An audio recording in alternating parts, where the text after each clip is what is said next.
Welcome to this occasion. We're really glad that you're on the campus of Houston Baptist University. We welcome you to this fabulous conference. We have had such a great experience thus far with wonderful plenary speakers. Of course, we've already heard N.T. Wright once, but Ross Wagner, what a spectacular job he did this afternoon. And then last night, Professor Beverly Gaventa just did an amazing job. So we have had a wonderful conference, and all day long we've had presenters, and I want to thank those presenters whose names I'm not calling, but you've been in the program. For all of you who have attended, thank you for coming to the campus. Thank you for being a part of this event. We are really thankful for the experience that we've had, the way that we feel like we've all been enriched, and then for this wonderful closing event with Professor N.T. Wright.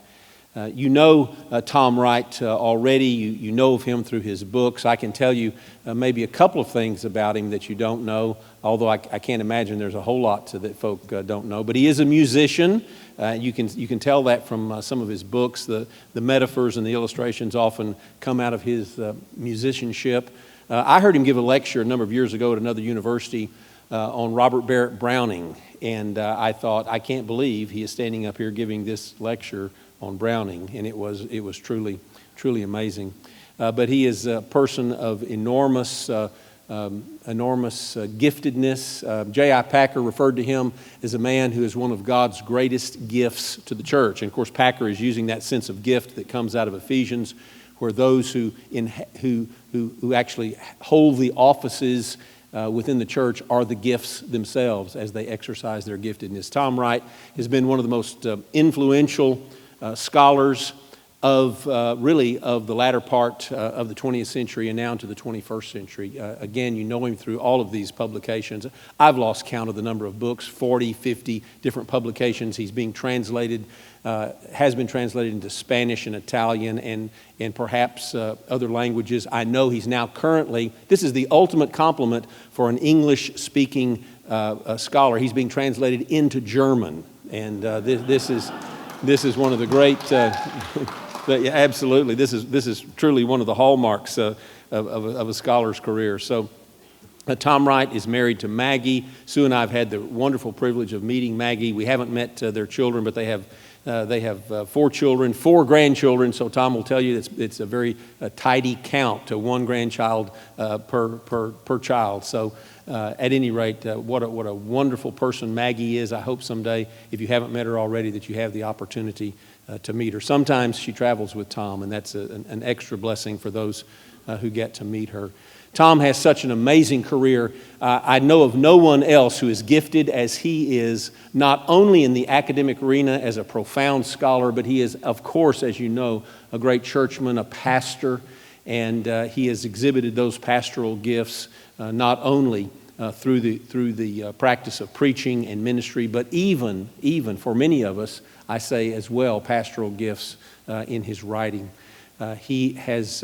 He's been a lecturer in Oxford. He was tutor, chaplain, and fellow at Worcester College, dean of Lichfield.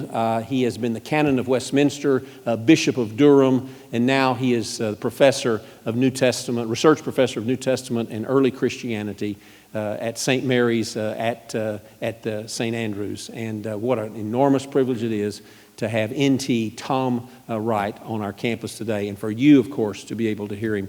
Join me in welcoming Tom Wright. Thank you so much. Thank you so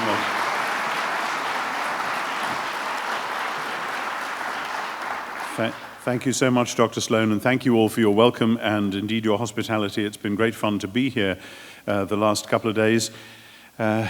And my wife and I do cherish our memories of being with the Sloans some years ago elsewhere, and I'm sorry she's not here now. My wife has actually more or less had enough of bouncing around from one campus to another, listening to her husband saying the same things over and over again. We were in Australia in 2006. I think we were there for 4 weeks, of which 3 weeks was a kind of whistle-stop tour, 2-3 days in one city and on to the next. And the last place we were was Brisbane, which is a nice place, and our hosts are very kind. But the very last day of this 3-week hardly stopping lecture tour. I was doing 4 lectures, 2 in the morning and 2 in the afternoon, and I was feeling completely wiped out. In fact, I'm not sure what the last lecture was about at all. I just glanced at my notes and got through it. And as I was doing book signings and so on afterwards, wearily, my wife was hanging around wondering when all this was going to be over, and a lady who had obviously thoroughly enjoyed the day, this was actually, the last day happened to be with the Roman Catholic Archdiocese of Brisbane, and this good Catholic lady came up and said to the Archbishop how wonderful this had been, and the Archbishop, I think trying to get rid of this good lady, said, turned to my wife and said, "This is his wife," and this lady said, "Oh my dear, it must be heaven being married to him," and Maggie said, "No, it's hell actually," and walked off.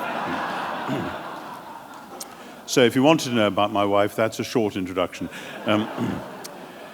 Anyway, this has been an exciting conference. I'm sorry I haven't had a chance to listen to all the papers that were given. I'm looking forward to reading some of them and so on. There's been a quality and a depth, and people who have heard different papers have been telling me, I heard a really good paper this morning, and that was very interesting, much more so than you sometimes find in the larger conferences that one attends. So I congratulate HBU on laying on this conference, and thank you again for the opportunity it affords.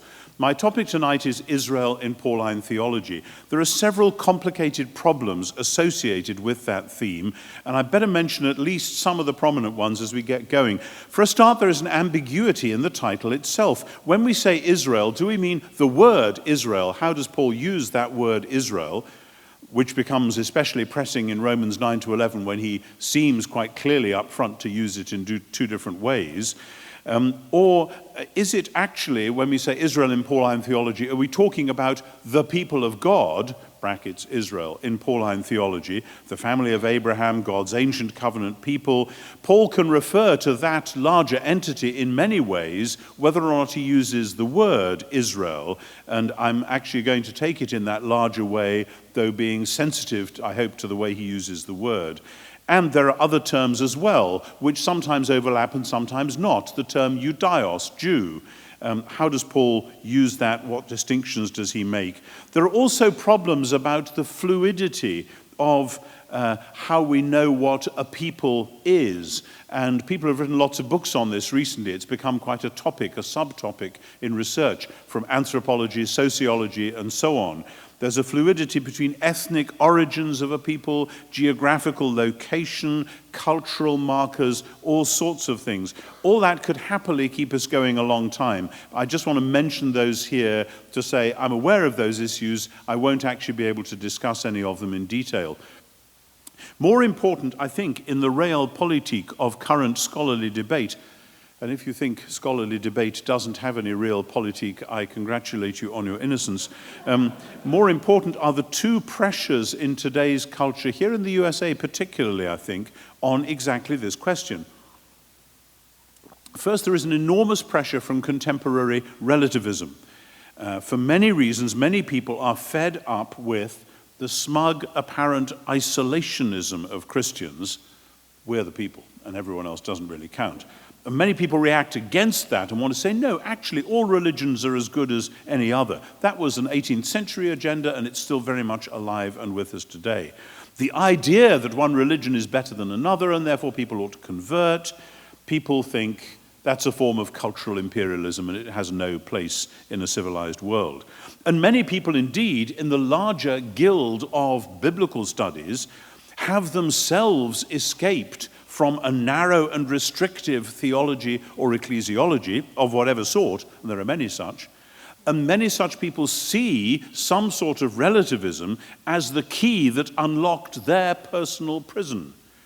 And they therefore come to questions of Paul and Israel with the strong desire either to find that Paul is quite happy for Jews to stay Jews rather than to convert, or that if Paul did in some sense believe that God was creating a new community of believing Jews and believing Gentiles, then that would be a sign that Paul was guilty of some basic moral or cultural fault. And this current moral stance in our culture, mine as well as yours, but I think even more in yours, is amplified 100-fold with Paul and Judaism with the merest hint or mention of the horrors of the mid-20th century in Europe. As Beverly Gaventa said last night, Words like de-Judaizing and supersessionism get thrown around all too easily, and they carry that horror with them, the smell of Auschwitz about them. And such terms often are terms of abuse within the scholarly discourse, and they often get in the way of real debate. However, just because that is an important danger, that doesn't mean that there isn't such a thing as de-Judaizing historical analyses, or indeed supersessionism. Just means we have to be very careful and precise in how we use our terms. So there's the first huge pressure is from the relativist who really wants Paul to say, actually Jews are great and Christianity is a great way of life for Gentiles if they choose to take it up and so on. In other words, let's flatten everything out into the 18th century definition of religion and then we'll stop fighting each other about it, wouldn't that be good, and so on. Now, the second pressure, which is almost a sort of equal and opposite, comes from dispensationalism. You will know far more about that than a mere Englishman, even though J.N. Darby was an Anglo-Irishman. The idea that the ancient promises to Israel were not fulfilled in Jesus, but were remaining for a further future fulfillment, in which ethnic Israel would return to the ancient promised land and become in some sense the means of a sort of secular salvation for the world, that has meant that a great many American Christians, and it is now largely an American movement, have been taught as a fundamental article of faith that according to the New Testament, the Jewish people will one day return to their own land, and so on. I saw this stated boldly in an article in the New Yorker a couple of years ago, describing the religious views of the then presidential hopeful Michel Bachmann. Now, I think the New Yorker used to employ people called fact checkers, but they sure didn't check out that one. It is just a fixed point in some parts of North American Christianity that Paul in Romans 11 predicted the return of the Jews to their land. This would be odd, not least because, of course, when Paul wrote Romans, they hadn't left it in the first place. Anyway, this strange confluence of modern or postmodern relativism on the one hand and conservative dispensationalism on the other, and even when people abandon many aspects of dispensationalism, they often retain an emotional attachment to this feature. That has meant that some of the key elements in Paul's vision of Israel are simply invisible. And that's the problem which our own context presents to us. Now, two other quick points about the scholarly context, and this is really important in terms of contextualizing where one comes from in engaging with this. First, as many Jewish scholars themselves have pointed out, the whole of the Second Temple period is all about different Jewish groups trying to claim that the divine plan for Israel is now being taken forward through their life and work and agenda.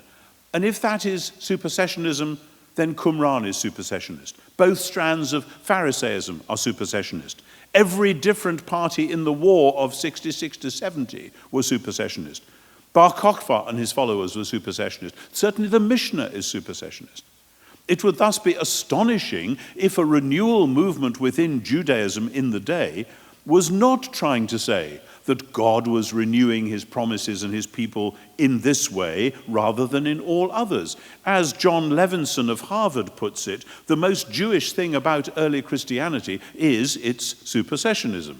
So in a sense, if you're going to use the word like that, okay, let's tone down all the nasty overtones and accept that that's how renewal movements work. They are saying, this is what God is doing, please get on board. But there are other, more to me, worrying forms. In the first half of the 20th century, particularly under the influence of the early Barth, many people went with a distinction between religion and revelation, in which other traditions had something called religion, while Christianity had something called revelation. Often, revivalist churches play this game against mainstream churches. Mainstreamers have religion, but we have either revelation or a relationship with Jesus or something. Not religion anyway, it's become a nasty word. And this was often hooked into an older Reformation polemic about works righteousness and all that, but it also worked with the 19th century view that Judaism was the wrong type of religion. That was Hegel. And it merely heightens that to say that actually all religion is wrong and we need something else. For Ernst Käsemann, one of the most influential German exegetes of the last century, This meant an exegesis of Romans 9 to 11, in which Israel was seen as a type of homo religiosus, religious humankind. Israel is the supreme example, and Paul doesn't like homo religiosus, and so he's going for it. You see it too in Bob Jewett's recent big commentary on Romans, where the Jew in Romans 2:17 is regularly referred to as the bigot. That's a very bizarre thing. And you see the dark side of Kaiserman's attitude in one famous passage when he says, Paul here strikes at the hidden Jew in all of us. As though what's wrong with the human race is that there's a bit of a Jew inside us. That's scary. That was written after the Second World War. For Paul, what's wrong with Israel is that Israel too is in Adam. That's the right way around. Like Rabbi Lionel Blue in England said on the radio a few years ago that Jews are just like everybody else, only more so. It's a great Jewish line. But that entire line of thought, they had religion, we have revelation, represents, I believe, a large step backwards in historical, never mind theological analysis. Can't pursue that further here, but all this is swirling around us in our culture and our scholarly discourse, and it's important just to name it before we get down to business. But so now to exegesis. I want to get around the problem of the meaning of Israel by coming at the question of identity from 10 different angles. I thought it was going to be 9, and then there was a 10th kind of snuck in. I like 9s for some reason.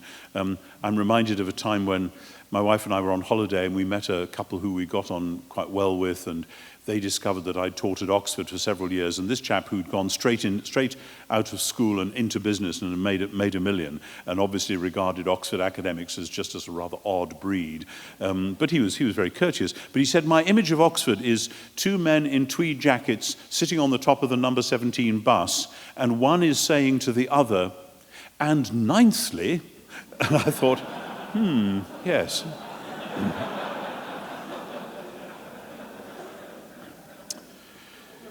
So I've got 10, there we are. And my point in each case is that these are identity markers of whatever you might call Israel, and that Paul reuses them, refreshes them, if you like, in his description of those who believe in the gospel of Jesus the Messiah. The first and most obvious marker of Israel is that Israel worships the one God, whereas the pagans worship idols. Okay, some pagans, like the Stoics, were monotheists of a sort, because if you're a pantheist, then of course you're a monotheist, because there is only one of Topan, of the everything. But that's not the same as the Jewish monotheism, which actually says that there is one God who made the world and is other than the world. And the Stoics often were quite happy to worship other gods as well, and they just kept their pantheism as sort of philosophical belief. But anyway, here Paul's view is emphatically the same as the mainstream Jewish one, but also dramatically redefined. For Paul, Christians are monotheists, though that monotheism has been freshly conceived around Messiah and Spirit. One of the classic passages, there's no way I can mention all the passages, is 1 Corinthians 8 through 10, which discusses precisely how to live as Christians within a world that's stuffed full of idol temples and all that went with it. Yes, Paul says, we know that the idols don't really exist and there is no God but one. In other words, we are Jewish-style monotheists and not pagan polytheists. Let's be quite clear about that. But he says, for us, there is one God, the Father, from whom are all things and we to him, and one Lord, Jesus Christ, through whom are all things and we through him. And when you listen to that in Greek, and when you know the Septuagint of Deuteronomy 6, the Shema prayer, you realize that what Paul has done is to quote, Hear, O Israel, the Lord our God, the Lord is one, and just to expand it ever so slightly, so that inside the prayer of Jewish monotheism, we find Father and Son. Extraordinary. One of the most revolutionary moments in all theology, I think, 1 Corinthians 8:6. But then it isn't just a detached dogmatic statement sat there at the front of 1 Corinthians 8. It conditions the whole discourse.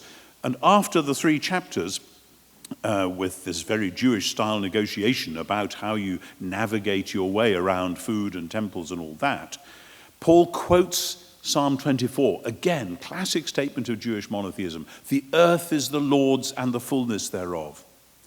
And in terms of identity, the discussion ends with the highly revealing command, be blameless before Jews and Greeks and the Ecclesia tou Theou, the church of God. Is that a third entity or what? Is it Israel or something else? It's one of those moments where Paul just hints at something without spelling it out. We want to say, hang on, Paul, before you go on to chapter 11, which we're not going to understand anyway, by the way, then we would really like to know what you meant by that. He doesn't. So the first thing is, we're monotheists, not pagan polytheists. And Paul says, yep, right on. That's who we are. The second and equally obvious marker is the Torah. Israel is the people defined by Torah.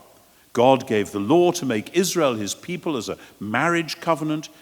Not least, the great single narrative from Genesis to Deuteronomy doesn't just give you a string of laws, it tells the story. And the story is not just the backstory. Oh yes, that's how it all began. It is the whole story, because Deuteronomy ends with the covenant passage which says, if you disobey, you'll go into exile, and that'll go on, and then one day, when the Lord God brings you back, you will return to him with your heart and your soul, and he will circumcise your heart so that you'll love him and serve him. And then it goes on to Deuteronomy 32, which Josephus says, interestingly, Moses wrote, he actually says Moses wrote it in Greek hexameters, which is like wild. Excuse me, Josephus, what's that about?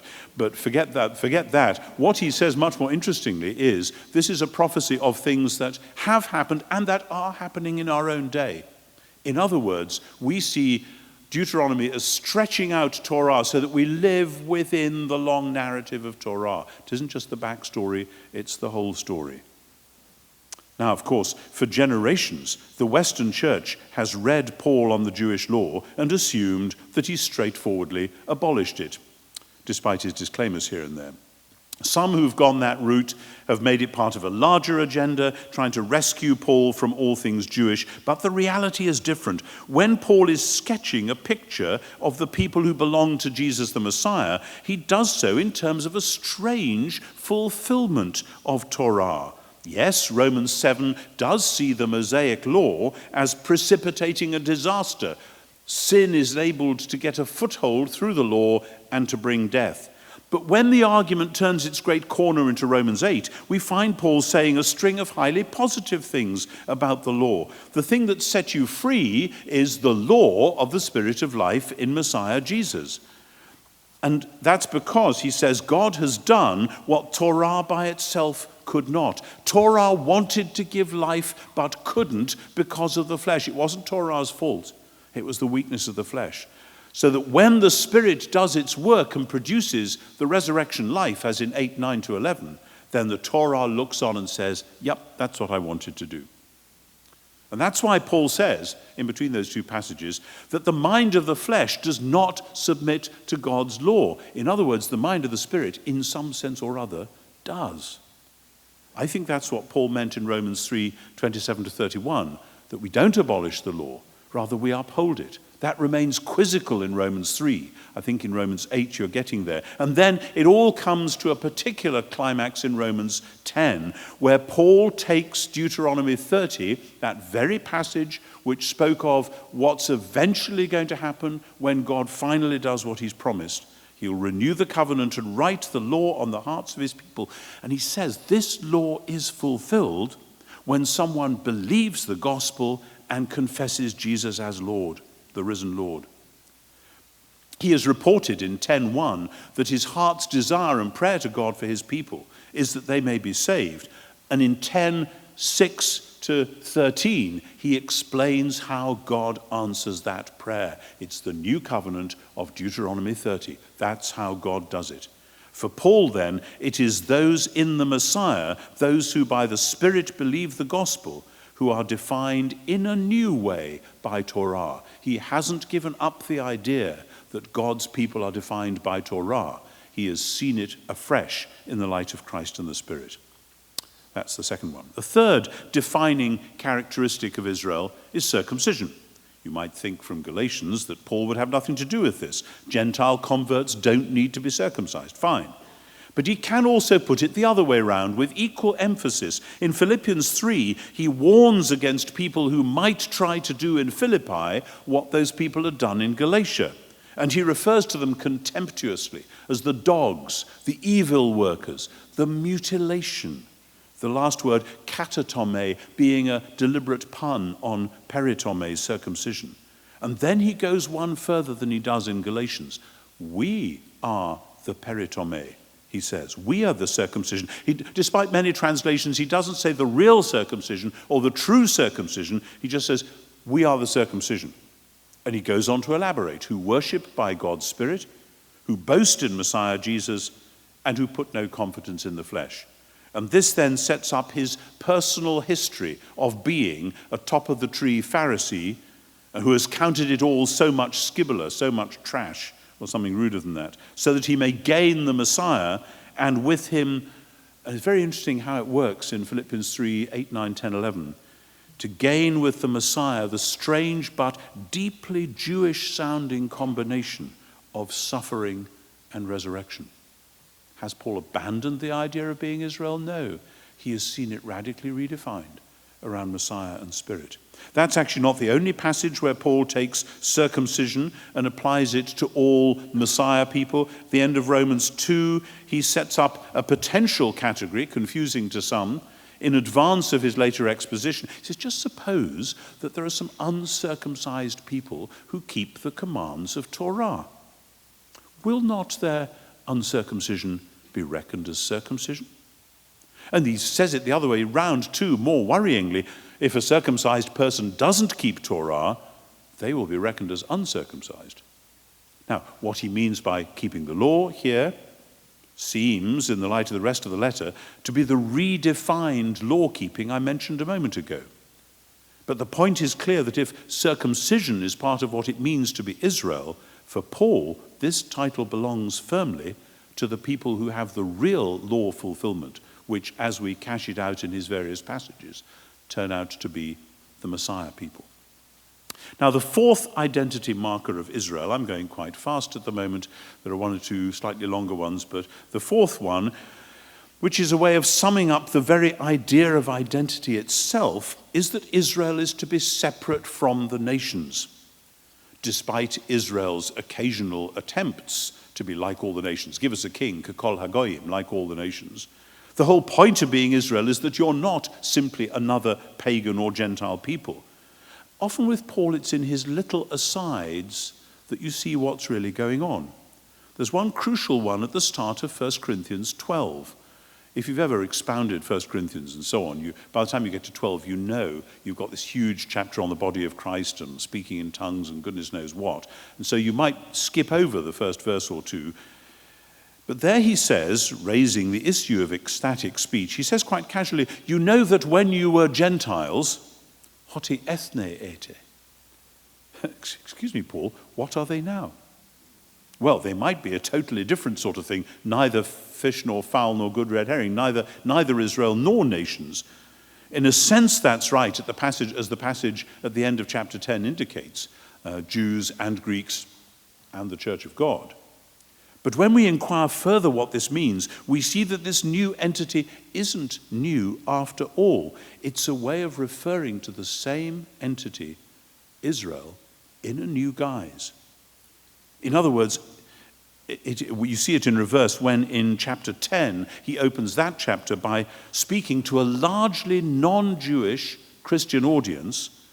He speaks about our fathers who came out of Egypt. And again we say, wait a minute, Paul, you do realize most of these people are Gentiles. They're not descended from the people who came out of Egypt. What is Paul doing? The Gentiles have been narrated into Israel. And this is again hinted at when he speaks later in the chapter about Israel according to the flesh, with an implied contrast with a different Israel that now includes those people who are no longer Gentiles because they are part of the Messiah's body. You were Gentiles once, you are now no longer. You are part of a people who look back to the Exodus generation as your own ancestors. That's an extraordinary. And it's, as I say, it's not just in the big expositions, it's in those little throwaways which show how his mind is working. The fifth marker of Israel is that classically Israel has a shared family life, which involves two things in particular: shared meals and shared marriages. In other words, taking the meals first, some of this is controversial, but Israel basically in Paul's day had a solid policy of not eating with non-Jews. This was partly to ensure the purity of the food. We all were signed up to the diet, therefore we'll stick together and that'll be okay, we won't need to worry about it. But also partly because of the purity of the company at the table. And in some expositions of this, in roughly Paul's period, we find Jewish writers saying that Jews shouldn't go into Gentile houses at all, let alone to eat there, because they're impure. They're not always sure why they're impure. They just believe that you are likely to contract impurity if you do that. Obviously, as today, there was a spectrum of praxis, especially in the diaspora, and a lot of Jews were quite happy to fraternize with Gentiles. But if you were trying to be a good, devout Jew, you would take this quite seriously, as we see in the New Testament. Paul makes it clear that for him, all food is basically fine. As long as you thank God for it, it's his. If it's going to feed you, that's good. That's a major and revolutionary step right there. But the crucial thing now, Romans 14, is not to condemn one another for what you eat or what you don't eat. Because for Paul, what is absolutely vital is the unity of Christian table fellowship. So tolerance of different eating habits is vital. But this isn't for the sake of a modern tolerance agenda. It's for the sake of the unity of the body, about which Paul is not tolerant at all. That's mandatory. And this is not then, as one might suppose, a way of saying, well, there used to be lots of fussy old rules, but we don't believe in rules because we now believe in grace and faith. That's the kind of low-grade post-Enlightenment version of Protestantism which has soaked into the culture on both sides of the Atlantic. In fact, as I say, Paul is just as insistent on the new rule, which is a new kind of purity, namely the purity of the Messiah's single family. And this is what lies as well behind the vital passage on justification in Galatians 2:11-21. It isn't to stress that Paul has given up the rules about table fellowship because he believes in tolerance. He doesn't believe in tolerance. He is insisting on the very strict rule that all those who believe in Jesus the Messiah belong at the same table. No deviance is tolerated. Ask Peter. A similar point can be made, and is often missed, about marriage. This rule, again, in Judaism, was often honored in the breach rather than in the observance, as today. But the more strict Jews, and Paul was, of course, a strict Jew, would insist on people marrying within the Jewish family. Family identity was a vital marker, and it was preserved and indeed celebrated through endogamy, marriage within. Remarkably, in a couple of passages, Paul insists on what we can only call a Christian endogamy. The widow, 1 Corinthians 7, is free to marry again if she wishes, only in the Lord. And then in 2 Corinthians 6 he says, do not be mismated with unbelievers. That passage is so strongly freighted with biblical and covenantal resonances that those who don't think Paul thought Jewishly have seen the passage as an anti-Pauline fragment. It isn't. Paul regards the community of those in the Messiah as the renewed covenant people, the people we might want to call Israel, the people to whom he does sometimes, at moments of heightened polemic and irony, ascribe that noble word. We'll get there in a minute. The sixth marker is that in many biblical and post-biblical texts, Israel is the people who will be vindicated at the coming great apocalypse, when God judges the nations and rescues his people from their grasp, giving them glory and honor instead of their previous shame. This is writ across Daniel, Qumran, 4th Ezra, and so on. But when Paul sketches out his version of those great eschatological scenarios, it is again and again those in the Messiah who will be vindicated. In the passage in Romans 2, often misunderstood but actually foundational for justification, he insists that God shows no partiality and that anyone, Jew or Gentile, who by patience in well-doing seeks for glory and honor and immortality will be given eternal life. At this stage in the letter, it's impossible to tell who these people are, and let alone whether in view of universal sin there ever can be such people. But as the letter moves on, it becomes clear that this is an advance sketch of a people that Paul really believes do exist. There is now no condemnation, not for Israel, but for those in the Messiah Jesus. Paul's scenes of final judgment and ultimate justification have the whole company of Messiah people in the place which in Jewish apocalyptic literature was reserved, of course, for ethnic Israel.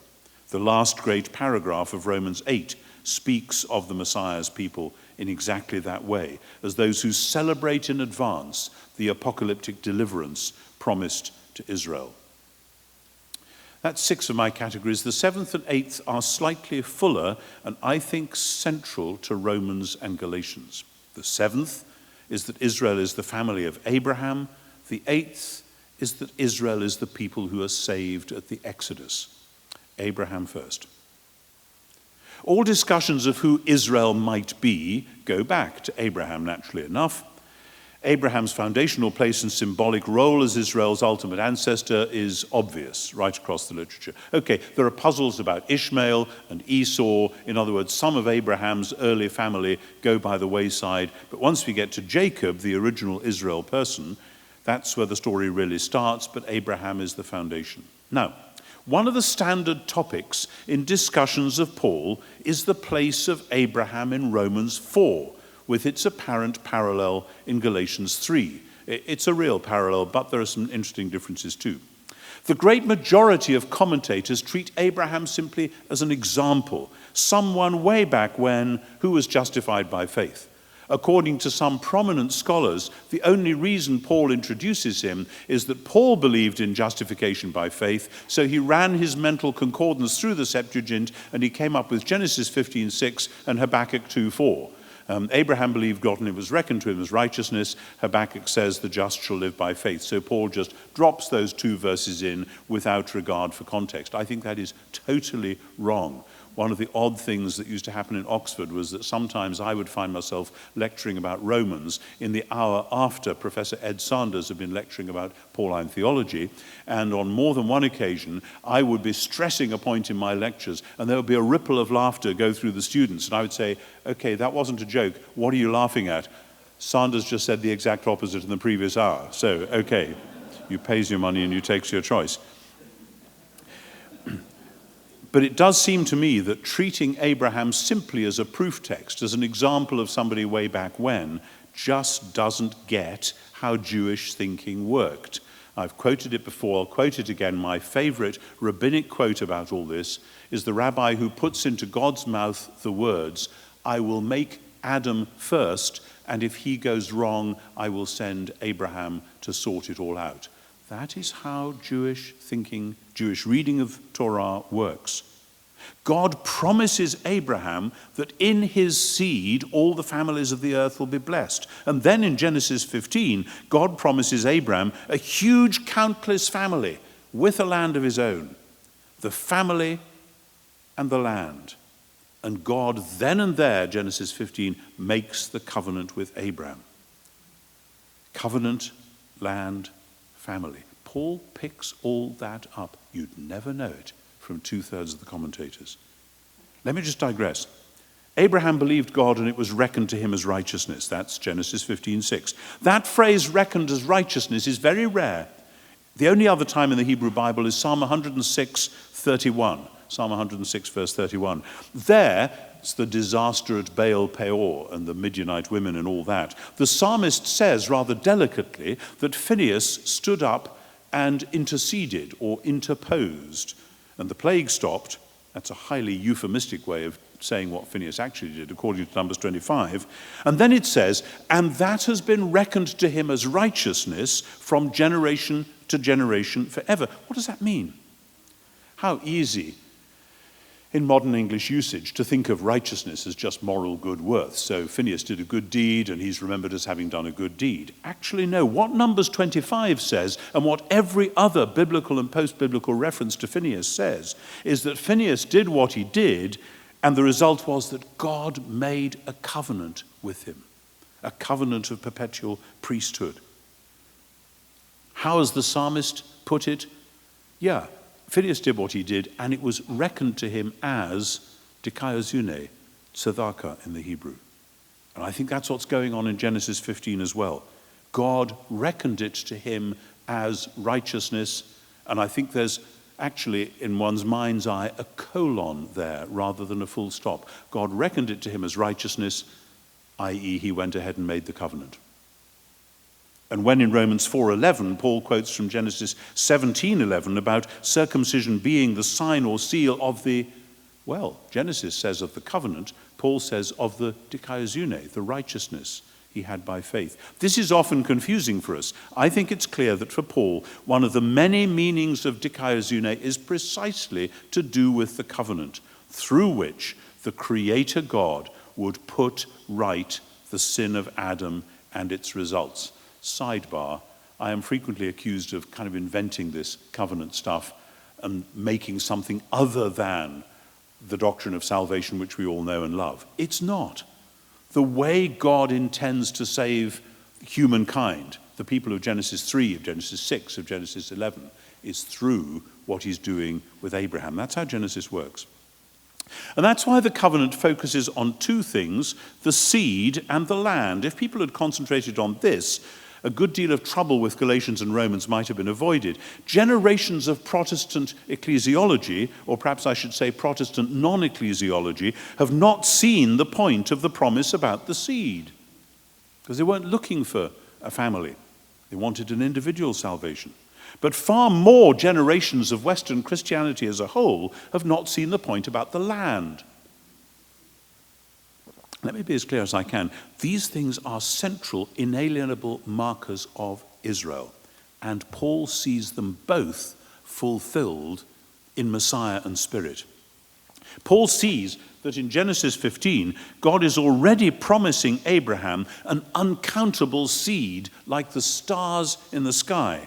That's, by the way, Abraham's reward. The language of reward in Romans 4 is not making Abraham a proto-Pelagian self-help moralist. Far from it. When Paul quotes reward, it's going back to Genesis 15:1, when God says to Abraham, your reward will be very great, and Abraham says, how come? Because I don't have a child. In other words, Abraham is thinking of his family. That's the reward. And God says, this is what your seed will be like. Read Romans 4 in the light of that, you'll find it works. That's the main subject of Galatians 3 particularly. If you are the Messiahs, you are Abraham's sperma, seed, family. The single seed is what matters. God did not say, Abraham, you're going to have lots of families, you're going to have one's family, and that one family, Paul says, is the Messiah. In other words, the Messiah and his people. What then about the land? For most, as I've said, this has dropped out of Christianity entirely. W.G. Davis wrote a book some years ago on the gospel and the land, and though he had some extremely interesting things to say, one is left with the impression that actually, well, the land was important for the Jews, but then in the gospel it just gets set aside. We are a non-territorial religion. In one sense that's true, in another sense it's profoundly untrue. Back in the heart of Israel's scriptures themselves, we have a great expansion of the Abrahamic promise about territory. Ask of me, says Yahweh to the Davidic king, Psalm 2, and I will give you the nations as your inheritance, your kleronomia, and the uttermost parts of the world for your possession. Similarly, Psalm 72 and 89, variously thereafter. The little strip of territory in the Middle East turns out to be an advance signpost to God's claim on the entire globe. The whole world is now God's holy land. That is why in Romans 4:13, Paul speaks of the promise to Abraham and his seed being that they would inherit the cosmos. And that's why, as the long argument comes through to its climax in Romans 8, the kleronomia, the inheritance, is revealed as the entire renewed creation. How many expositions of Romans have just assumed that the inheritance is heaven? It isn't. It's the earth. As Jesus said in the Sermon on the Mount, always helps to have Jesus on your side, even when you're expounding Paul. There is, of course, much more to Romans 4 and Galatians 3 than this, but I think the point is made. For Paul, the identity of Israel as the children of Abraham, the seed who would inherit the land, has been emphatically applied to those in the Messiah. And though he doesn't spell this out in Galatians, the Spirit is given to be the down payment of that inheritance, as in 2 Corinthians, Ephesians, and Romans 8 itself. The Spirit that through the gospel generates faith and instantiates membership in the Messiah is the advance foretaste of the kleronomia. Paul does not abandon the category of the family of Abraham, he embraces and celebrates it. The eighth marker of Israel as the people of God is also contained in Genesis 15. When God made the covenant with Abraham, he promised him that his family would obtain their inheritance through the Exodus. There's a brief description of the Exodus at the end of Genesis 15.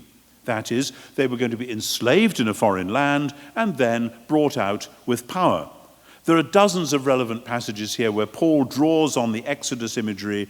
The Messiah, our Passover lamb, is sacrificed for us. Then there's the passage when in 1 Corinthians 10 he describes the original wilderness generation making all kinds of horrible mistakes. And he says, now this is written for your instruction, you mustn't do the same thing. And so on and so on. In Philippians 2, he tells his hearers to do all things without grumbling and questioning. And those words echo the grumbling and questioning of Israel in the wilderness. In Colossians 1, he talks about God doing a great new exodus, delivering his people from the kingdom of darkness. The word redemption, apolutrosis, is itself an Exodus word. Paul's thought is riddled with Exodus imagery. Underneath all that surface noise is the deeper theme. I've argued elsewhere at length, in an article and a commentary, and recently in the big book, that in what many see as Paul's central great argument, Romans 6-8, there is a strong Exodus motif all the way through. Follow it through with me. Looking back to Romans 4, which quotes Genesis 15, that's where the covenant is established. And then looking at Romans 5, which is, of course, Adam and Christ. Yes, now that we've got Abraham, we can see the whole picture. This is how the letter works. But how does God do this? How does the Abrahamic promise work out, bringing the seed out of slavery and off to the inheritance? Answer, through the new Exodus, as you would expect. Romans 6, you have baptism, which is described as coming through the waters, which makes the slaves free. That's the Exodus. That's why Paul uses Exodus baptism language in 1 Corinthians 10. But what happens next? Next in the story is the people arrive at Mount Sinai and they're given the Torah. What happens next in Romans? You get to Romans 7, where Paul very cleverly tells a version of the Sinai story so that it overlaps and interplays with a version of the Genesis 3 story. Here in a measure is the heart of Paul's understanding of the plight of Israel under Torah. God called Abraham's people to be the light of the world, the royal priesthood, the people through whom the sin of Adam would be undone. But the people who were bearing the solution were also carriers of the problem. The doctors who were entrusted with the medicine were also infected with the disease. That is their burden and, strangely, their glory. That's how Romans 7 points on to Romans 9 and 10, and 11, but differently. But the point is that Torah, the holy and just and good law of God in Romans 7, cannot affirm Israel as it stands because Israel too is in Adam. So Israel rightly glories in Torah. Read Psalm 119, oh, how I love thy law. But as you embrace Torah, Torah whispers in your ear, sorry, but I have to tell you, you're a sinner. That's why Romans 7 is best seen as an extended exposition of Romans 5:20. The law came in so that the trespass might abound. The book of Exodus is a triumph and a tragedy. Israel at the foot of the mountain, awaiting the gift of Torah, awaiting the great plan for building the tabernacle where God is going to come and live. What's Israel doing? Making the golden calf. Thanks a bunch. Thus, Paul's analysis of Sinai is that though Israel has escaped the slavery in Egypt, Torah indicates a deeper slavery still there to sin and death. Here then is the real new Exodus, Romans 8 verse 2.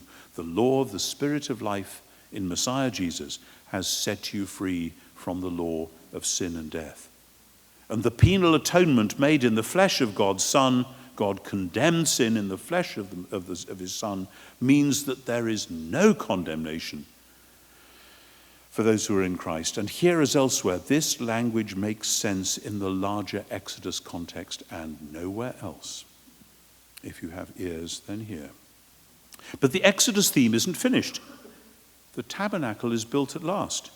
And the Shekinah, the divine glory, comes to dwell in it. That's Exodus 40. But it's also Romans 8, 9 to 11. For Paul, this is fulfilled in the gift of the Spirit. And the Spirit is the one, naturally, who does in this new Exodus what the pillar of cloud and fire did in the first Exodus. Namely, the Spirit leads the people through the wilderness to their inheritance. Exodus. Israel is my son, my firstborn. Now, says Paul, all who are led by the Spirit of God are sons and, of course, daughters of God. Designed to be conformed to the image of the Son, that he might be the firstborn among many siblings. Here we have it. The Messiah himself is Israel in person. And in the Messiah, Psalms 2, 8, 110, crucial psalms those, have all come true in Romans 8 as in 1 Corinthians 15. And the Messiah's people share his sufferings and so share his inheritance. We have sold ourselves short. The inheritance is not heaven, and to be glorified does not mean going to heaven and shining like an electric light bulb. The inheritance is the whole renewed creation, and to be glorified, as in Psalm 8, you have made humans a little lower than the angels to crown them with glory and honor, putting all things in subjection under their feet. Back to Genesis 1. To be glorified means to be set in stewardly authority over the creation. At the moment, Paul highlights as the sign and means of that, prayer. The agonized prayer which he describes in Romans 8, 26 and 27. The agonized prayer of those who stand between the God of new creation and the pain of the old creation. Romans 6 and 7 and 8 thus take their place as large-scale exposition of the new Exodus, and as such ascribe to those in the Messiah all the blessings which in Scripture were promised to Israel, Abraham's seed. The ninth of the markers, more briefly, ninthly, is the coming of the living God to dwell in the midst of the people. I just mentioned this. In the wilderness tabernacle and in the Jerusalem temple. Paul, of course, uses the image of the temple, both for the church as a whole, especially the church as a united body, 1 Corinthians 3, and also for the individual Christian. What is not so often recognized is the extent to which, in many passages, Paul understands the Holy Spirit precisely as one of the two modes of Yahweh's return, the other one being Jesus himself. The Spirit is the one who comes to dwell in the midst of his people. 2 Corinthians 3 is particularly striking here because it so obviously picks up that story of the Exodus at the moment of the golden calf, which nearly puts the whole thing into jeopardy. Moses' intercession, the Shekinah comes after all, the tabernacle is built, Moses has to veil his face. Paul says, new covenant, we all with unveiled face behold the glory of the Lord as in a mirror. That's an extraordinary statement. And he goes on, because the Creator God who said, let light shine out of darkness, has shone in our hearts to give the light of the knowledge of the glory of God in the face of Jesus the Messiah. Once you start seeing how this stuff works, it helps you to recognize the many other temple themes and Shekinah themes in Paul.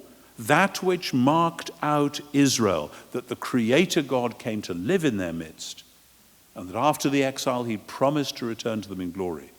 That is seen by Paul as the new reality in Messiah and Spirit. 10th and final marker is the word Jew itself. All these terms are fraught with complex meaning. I mean, you know how it goes that often in the Old Testament, Israel is used for the northern kingdom and Judah is used for the southern kingdom, even though that includes Benjamin. But those are the shorthands, Israel and Judah. However, in the period and lots of periods, the word Israel is then captured again, not necessarily with the sense that the lost 10 tribes are going to be found, though sometimes they mean that too, but as a generic term for the people of God, a theological term. But with the word Jew, that wonderful word Judah, which means praise in Hebrew, that is itself ascribed by Paul to the larger company of those in whom the Spirit has produced the fruit of law-keeping, true law-keeping. Though once again there is no true or real about it. What Paul says in Romans 2:28 and 29 is, "For it is not the case that the one in the open is the Jew, nor is circumcision the one in the open and in the flesh." There's a literal translation, it's a difficult passage. He says, "The Jew is the one in secret, and circumcision is of the heart in the spirit, not in the letter, whose praise," whose Judah, in other words, "is not from humans but from God." A dense and cryptic passage, but in the context, one of the most vital links in the whole letter. I'll come back to that in a moment. Let me sum up where we've got to, and then I'll move to a very important passage before we work to the conclusion. I hope it's now clear that in all kinds of ways, not as an optional extra to his theology, but at its very heart, Paul has deeply understood the markers of Israel and has recognized that all these markers are reinscribed in Israel's Messiah and his people. Indeed, though I haven't actually mentioned the Messiah or discussed Messiahship much explicitly, that is, of course, the heart of it all. And this is the obvious, vital, and central answer to the question which would, at this point in this lecture, rise unbidden in many hearts and minds. Are we not saying that Paul is therefore resolutely supersessionist in some quite malevolent way, that he's taken over all this stuff and captured it for his new project? Answer, no. Either Jesus is Israel's Messiah or he isn't. If he is, it isn't supersessionist to say that the Messiah is the focal point, the redefining model and grid for everything about Israel. You know, there were many messianic movements. I often think about the Bar Kokhba revolt, where Rabbi Akiba hailed Bar Kokhba as Messiah in 132 AD, a 3-year brief reign. At that point, it wasn't a matter of saying, well, we have an idea, maybe Bar Kokhba might actually turn out to be somebody rather special. If you'd like to join in, that would be wonderful. If you don't, never mind, do your own thing. No, for goodness sake, Bar Kokhba is the Messiah. Sign up here or you're missing out on God's redemption. That's how the language of Messiahship would work. If Jesus is the Messiah, it isn't supersessionist to say so. If he isn't the Messiah, nothing is left of Paul's theology, although non-messianic versions of Paul continue to circulate widely, whose condemnation is just, as Paul would say. I have not mentioned the truly contentious passages, particularly the two places where, as I've argued elsewhere, Paul uses the word Israel as a polemical redefinition. Galatians 6:16, he calls the church the Israel of God. I think there is no doubt about that. In Romans 11:25, as Ross Wagner and I were discussing this morning, he calls the ultimate church, if I can put it like that, all Israel. Those are polemical redefinitions. Now, the difficulty about those two passages has been, I think, that expositors for many generations have more or less ignored the way in which, in the 10 themes I've studied and perhaps elsewhere, Paul has systematically, thoroughly, biblically, creatively, and completely reworked and rethought the identity of Israel around Jesus and the Spirit. Thus, when commentators have come to Galatians 6 or Romans 11, it has seemed like a new idea. Where's this sprung from? He can't actually have meant that. It doesn't fit with anything. So we'll say that actually he just means either Jews or some subset of Jews. Such commentators have expounded the rest of Paul, perhaps in terms of a Reformation soteriology in which Israel plays no meaningful role, and in which ecclesiology is one of the things you're trying to get rid of rather than one of the things you're trying to understand. To interpret those two passages then as referring to the church always seems a bit of a dangerous stretch. Most, to this day, don't want to do that, partly for the reasons I mentioned at the beginning of this lecture. But if those passages don't refer to the church, then Paul has just unmade the whole theological structure. he has so obviously got throbbing through his head and his heart. This is the challenge of Israel in Pauline theology.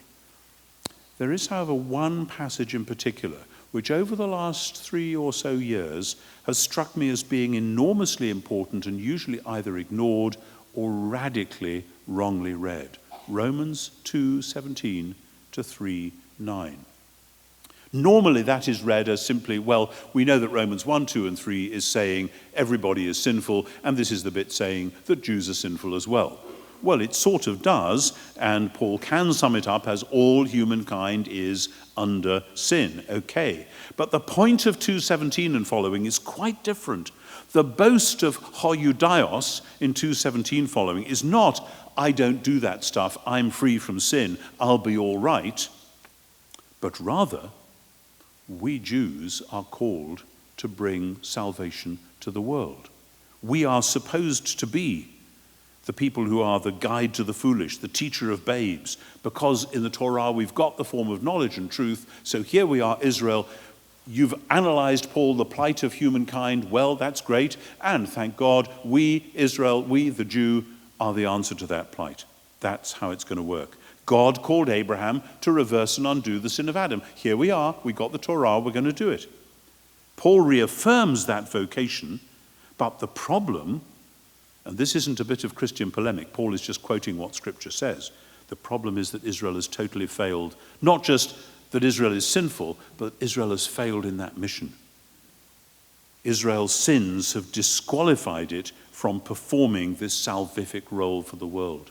That's what 2:17 to 24 is all about. So what is God going to do? At this point, our church traditions normally imply something appalling and genuinely supersessionist. The way most people tell the story is that the call of Israel was God's first attempt to sort things out, and it all went pear-shaped, so God tried a different route, a plan B, by sending his son instead. That is disastrous, exegetically and theologically. Paul hints strongly, as we've seen in 2:27 to 29, that God is quite capable of calling out a people who will indeed, in some strange sense yet to be defined, fulfill the commands of Torah, who will be the new covenant people, the spirit not letter people. And I hope you see what that means in context. It doesn't just mean that this strange new people are going to be saved. It means that this strange new people are going to be carrying forward the covenant plan for the world's salvation. This is the foundation of Christian missiology, not so much of soteriology. Paul hasn't yet described how this people can exist, but when we get to 10:14 to 17, and he talks about the message going out into all the world, we realize this is how it is to be. Whereas the Jew who had boasted of his vital role in God's saving plan had to hear the word of Isaiah 52, the name of God is blasphemed among the Gentiles because of you. Now Paul declares, 2:29, that there will after all be a true Judah, a people of praise that will come from God himself. That is an astonishing reversal from 2:24 to 2:29. It's not normally noticed. But it goes on. You see, the start of Romans 3 is not, well, so can any Jews be saved? The start of Romans 3 is, so what was the point of there being an Israel in the first place? In other words, anticipating the great questions of 9 to 11, has God gone back on his word? God said he would save the world through Israel. How's he going to do that now? Has he given up on that plan? No, he hasn't. Verse 2 of chapter 3 is absolutely crucial. What if some were unfaithful? Does their faithlessness nullify God's faithfulness? Now, what does it mean to be unfaithful? It doesn't just mean not to have faith. Most commentators take it like that. It means to be unfaithful to a commission. If I give you a letter and say, I'm entrusting you with this letter, that means the letter is not for you, it's for somebody else. You've got to go and deliver it. Israel has been faithless to that commission. Israel had been handed God's oracles for the nations, and it thought they were all messages for itself. Thank you very much. So how is God now going to be faithful after all? What God needs is a faithful Israelite. And in Romans 3:22, Paul says, it's exactly what he gave us. This is how God's covenant faithfulness is displayed, manifested, through the pistis Jesu Christu, through the faithfulness of Jesus, the Messiah, Israel's representative, the one who has taken that Israel vocation and has carried it in obedience all the way to the death of the cross. This is the heart of his argument. The vocation celebrated in 2:17-24, but only in its failure, has not been withdrawn. What God needed was the faithful Israelite, and that's what we've got in the Messiah himself. And his death is the crowning Israel moment, and hence, as in Galatians 2, the crowning moment of Israel's redefinition. I, through the Torah, died to the Torah, that I might live to God. That is what is then worked out in Romans 9-11. I thought when I was first planning this lecture I would naturally spend at least half of it on Romans 9-11, and when I thought of my 10 points I thought actually that's probably a better way to do this rather than walk you through verse by verse a very dense, wonderful and complex passage. My desire this evening has been to spread out on a larger canvas the many ways in which the things which defined and demarcated Israel are seen by Paul to have been taken up and reworked in Messiah and Spirit. From that perspective, the many remaining exegetical questions and puzzles can, I think, in principle be solved. That's not easy. There are many ongoing problems, not least when people who glimpse only part of the picture think that we're saying that Paul has then replaced Israel.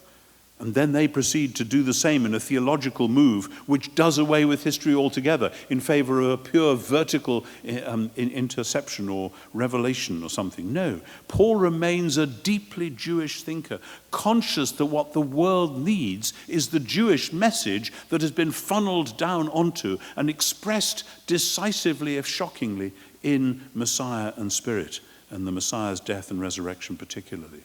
The world needs the message about the one creator God, and the equally Jewish message about his Son who died and was raised to deal with sin and to launch God's new creation, and the equally Jewish message, and indeed reality, about the divine Spirit who has come to dwell in the midst of God's people as the sign and foretaste that one day the earth shall be full of the knowledge and glory of the Lord as the waters cover the sea. Paul's deeply Jewish theology, radically reconceived around Jesus and the Spirit, is a bigger and more dynamic thing than many schemes have begun to realize.